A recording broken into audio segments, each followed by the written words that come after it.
What's up, guys? Chris, VA Travels, and I made it up here to Gunston Hall, home of George Mason, up here near Lorton, Virginia, up in Fairfax County. I'm on a little neck sticking out in the Potomac, and they open in about 10 minutes. About to buy my ticket, and looks like a few things to visit. The mansion, which is just right down there. Looks like there's a schoolhouse, garden, and family burial ground. All right, go check this place out.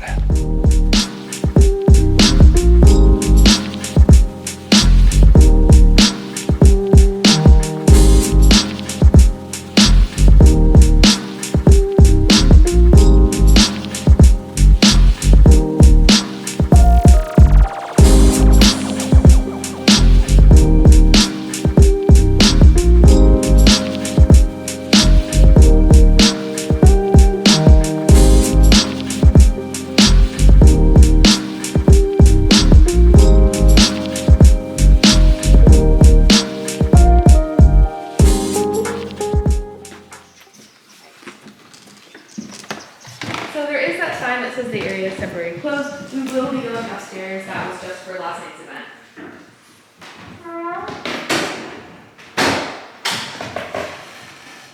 In this space, so we know, you can feel free to look at the quotes. It was common for Mason to talk about his ideas. He talks a lot about his ideas. He may start to talk about rights. Or he may begin talking about business opportunities, but it would always sort of turn into conversations about rights. And he was having these discussions with his most important guest, Madison, Mason, and frequently Washington, or Jefferson, and frequently Washington. And a lot of these things they're talking about were inherent rights, that everybody is treated equally, liberty, and slavery. You know, Mason describes slavery. It is a Virginia pine that's thick plank, so it holds up really well over time.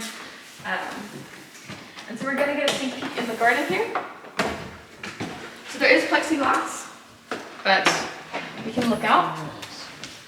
And if you stand sort of where I am and look that way, you can see the river and mainland right there. Or that might be the cove and the river. That is where they join. Sorry. What's the plan? This is the map of Virginia, or the map I was talking about, where it was made by Thomas Jefferson's father. You can see Virginia is huge. Virginia is all of this. And we are actually right here. And Mount Vernon is right there, so we're very close by. Very, very close to Mount Vernon, about 6 miles away. So they had a strong relationship for a very long time. This table was the table that the family was eating around. So we know when it came time for family meals, they would pull out a table in here, a round table, just like this one, which we built this way. We believe it is this table because it is a Mason table. So this is the master bedchamber.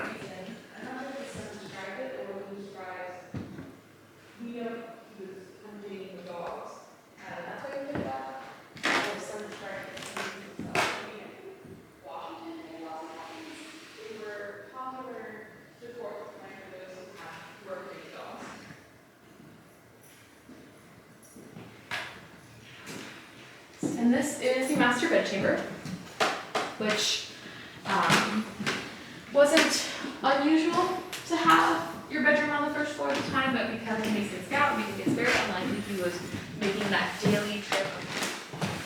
And we believe that this landing here, when they had, we know that Mason's having dance classes and balls, the band could play from up here as to be out of the way for everybody dancing.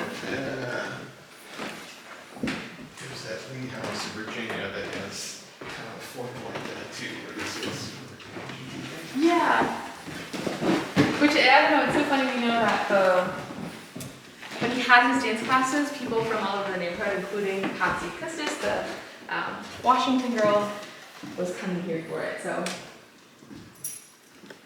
And yeah, this upper floor, the layout is very different.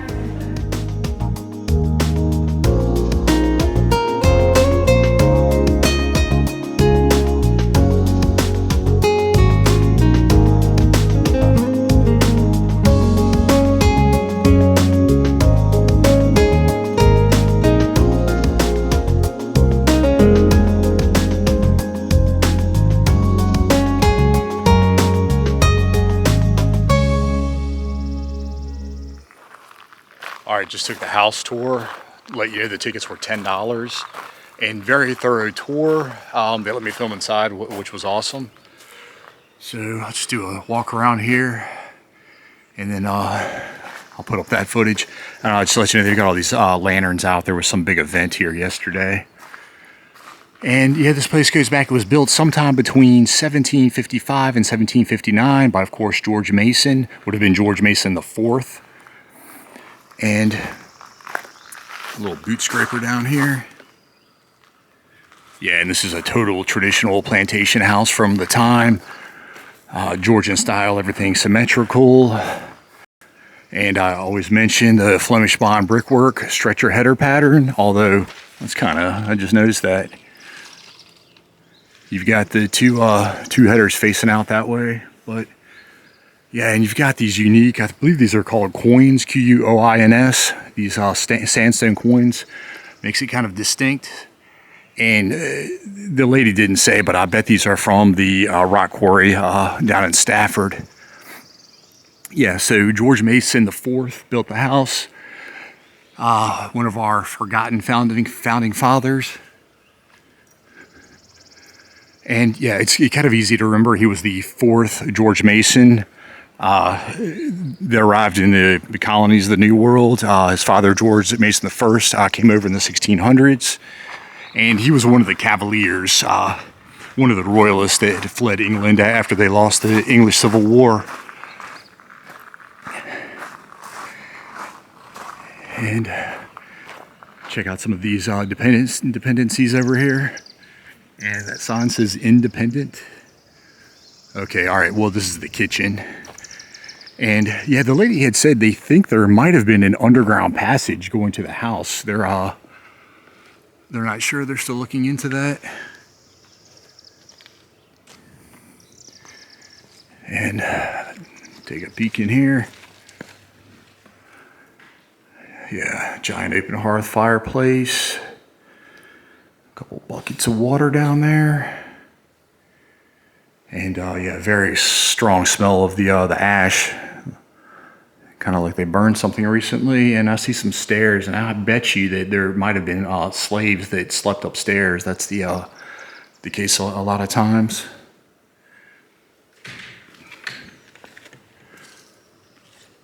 And on the other side of the fence, the gardens. And then on the other side of the gardens, there are terraces going down to the river. And okay, the dairy over here, posterity. And I see a butter churner. Don't know what that is. I guess you maybe put that around your neck and hang things off, buckets off the side.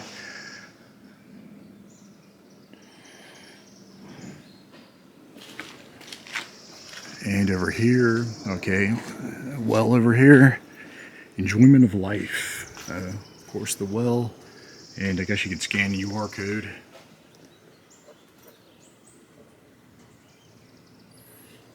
I can see the water down there. All right, air conditioning kicked on. Yeah, I don't know what this is. Giant fireplace back here. And, okay, so it looks like this would be the laundry maybe. Enslaved laundry maids washed all the Mason family clothing and linens. Okay. Yes, buckets of water. GM, George Mason.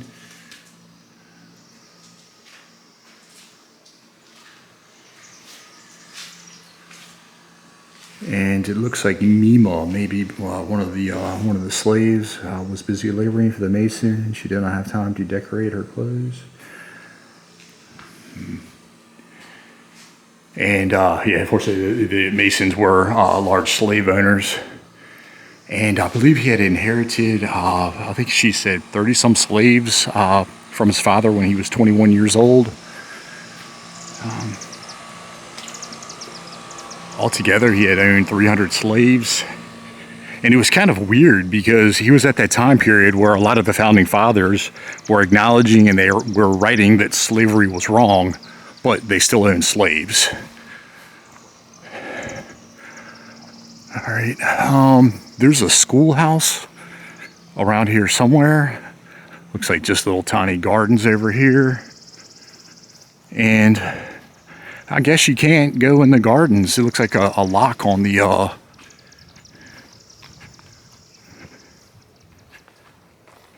gate, but I'll get a shot of the back of the house. Yeah, like I said, they had an event here yesterday. Neat.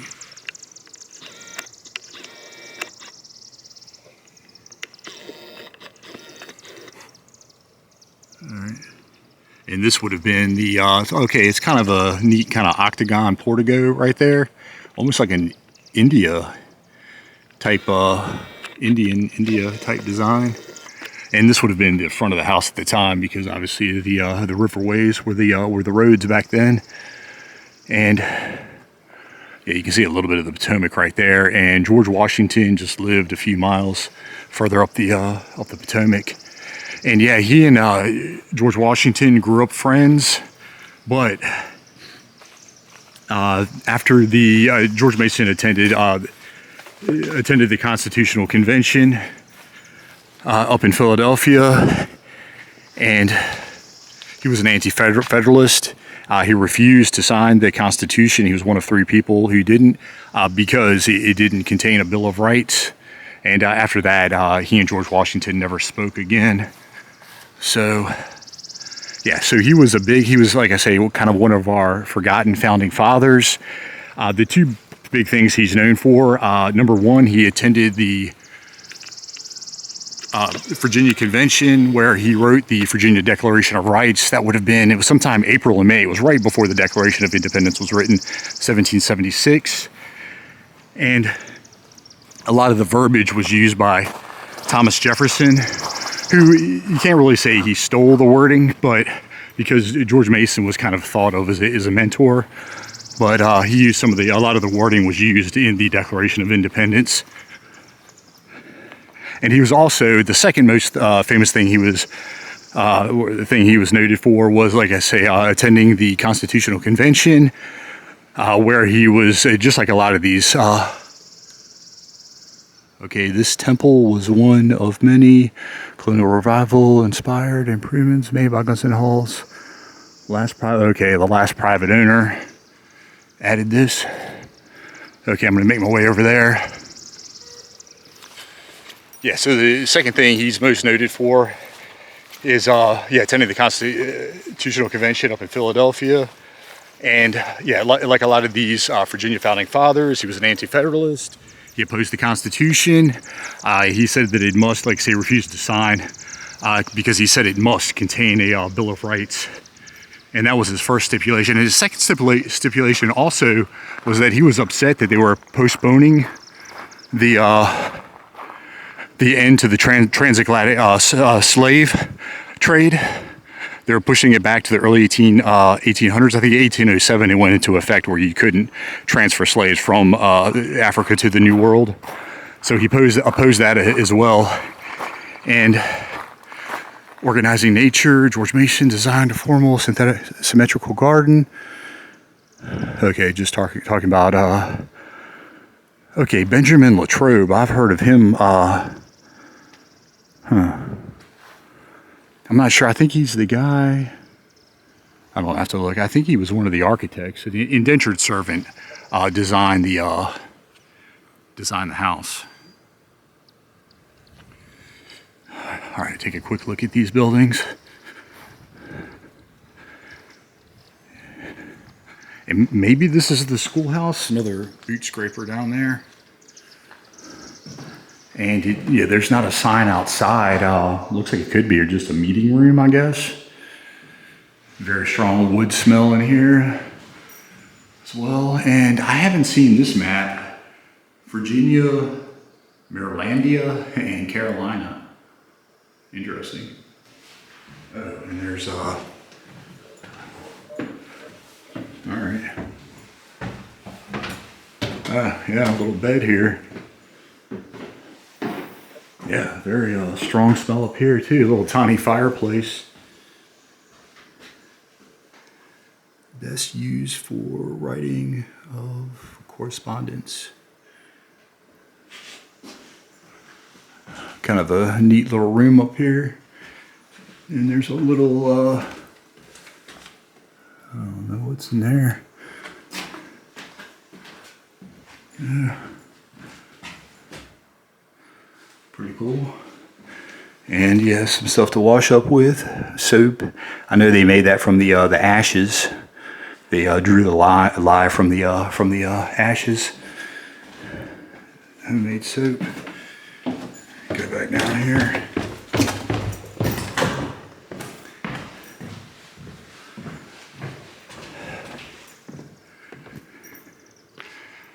Shot at the side of the house. I'll work my way back up here and probably fly my drone.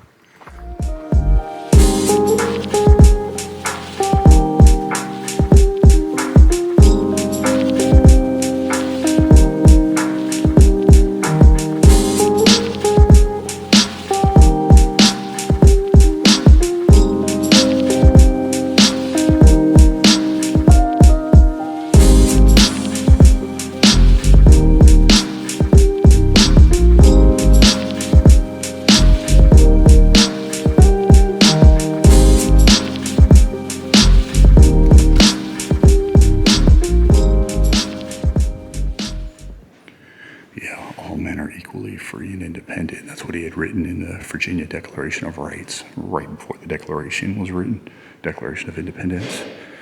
And this is, of course, what it led to. In 1981, it looks like he was on a stamp, 200 years after his death.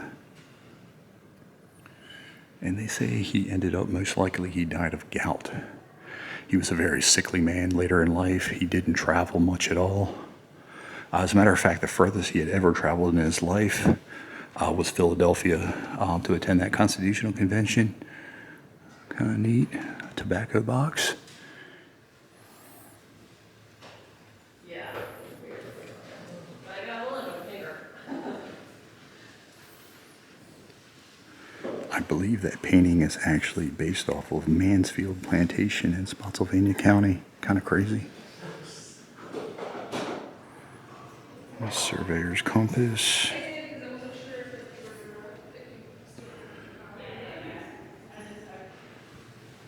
There's his Declaration of Rights.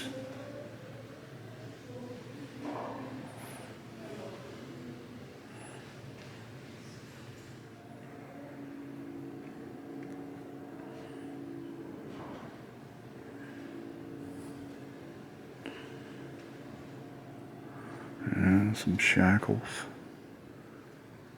A musket going back to 1740.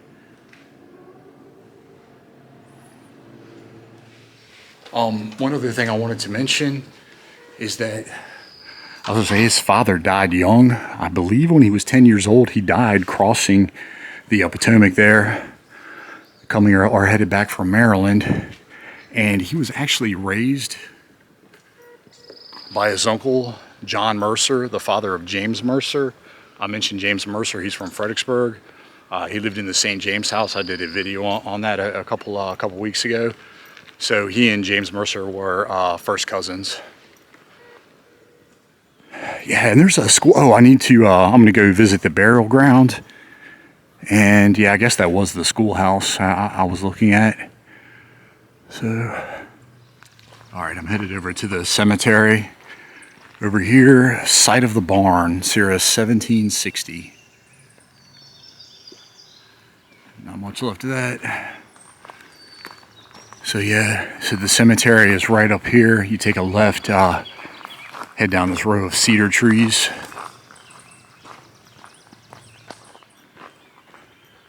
All right, over here in eastern red cedar.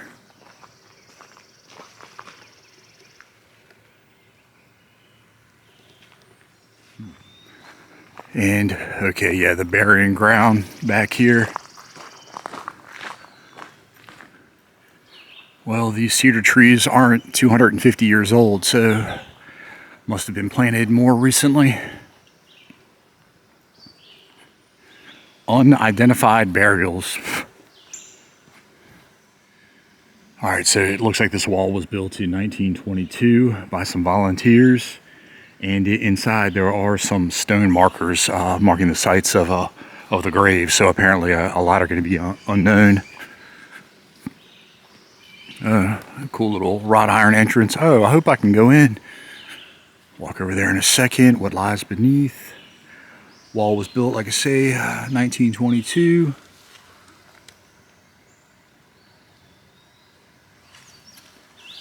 Okay, yeah, George Mason's inside, his wife, Ann Elbeck Mason, who was born right across the river over in Maryland.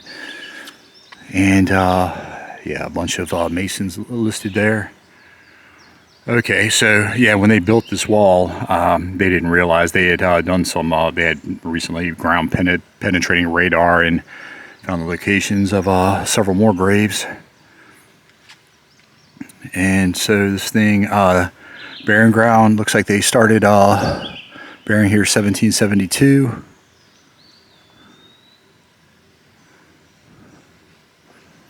I'm gonna hop the fence if oh yeah, I think you can go in. Oh, alright, cool. It's a heavy fence. And I'm gonna just guess that it's gonna be George over here. Alright, I try not to step on the graves. Born 1797, so this probably would have been his grandson. George had 12 children, 9 lived to adulthood. His wife died giving birth to the last 2, so he pretty much was a single father, raising 9 children.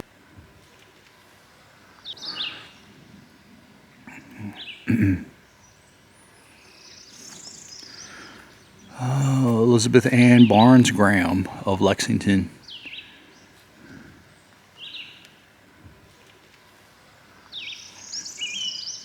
Yeah, George Mason departed this life 7th day of October 1792. Made it to 67 years. Principal author of the first Constitution of Virginia.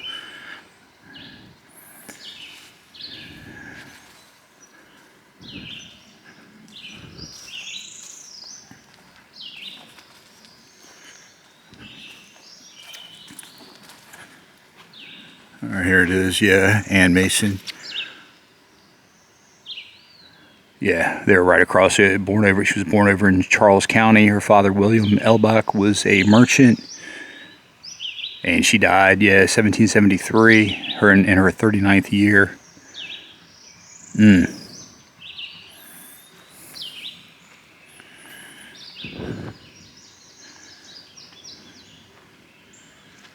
Check these out over here. And yeah, so I guess those are those markings of the unknown. That just has a G on it. In memory of William Mason. Like I say, there were a million Masons. And they had the Mason family ended up selling the house. I believe it was just after the Civil War. I want to say 1867.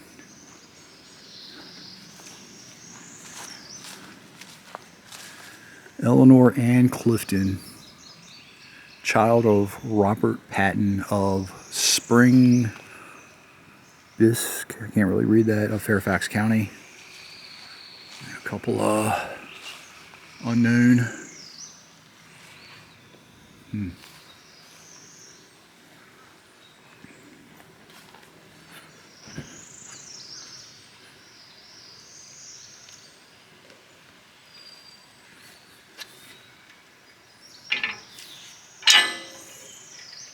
Oops.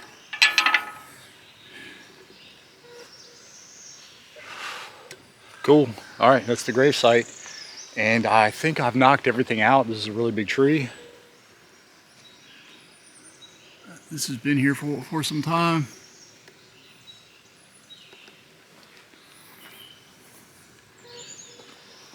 Yeah, I'm gonna head on back. So this is Gunston Hall. Oh, one last thing, Gunston Hall, it was named after their ancestral home back in the Mason family. And yeah, so I'm getting out of here. As always, if you like these kinds of videos, you can like and subscribe. You can follow me on Instagram, and I've also got a Patreon account. So anyway, see ya.